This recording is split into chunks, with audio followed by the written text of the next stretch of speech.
1950-ci illərdə yeni doğmuş bir meymun balası üzərində fərqli bir eksperiment aparıldı. Harry Harlow'un apardığı bu araşdırmanın məqsədi sadə idi.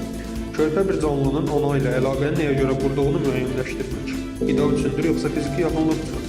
Meymun balası ana meymundan ayrılır və ona iki model təqdim olunur.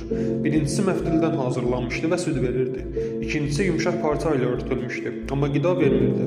Balaya seçim imkanı verildi. Qidalanma yoxsa rahatlıq.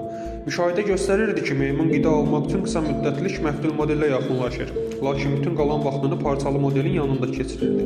Bu davranış göstərirdi ki, canlı üçün bağlanma təkcə qida mexanizmi deyil, təhlükəsizlik hissi, toxunuş və istilik daha da güclü ehtiyacdır. Harlow daha sonra qəfəsə qorxu yaradan obyekt yerləşdirir.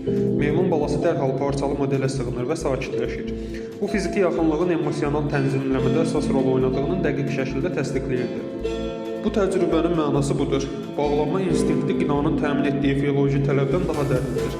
Bir canlının təhlükəsizlik hissi, sakitləşmə mexanizmləri və sosial davranışlarının əsas nüvəsi erkən fiziki yaxınlıqla formalaşır. Harlow'un denəyi psixologiyada fundamental nəticəyə gəldi. Ana-uşaq bağlanmasının əsası emosional və fiziki komfortdur, təkcə qida deyil.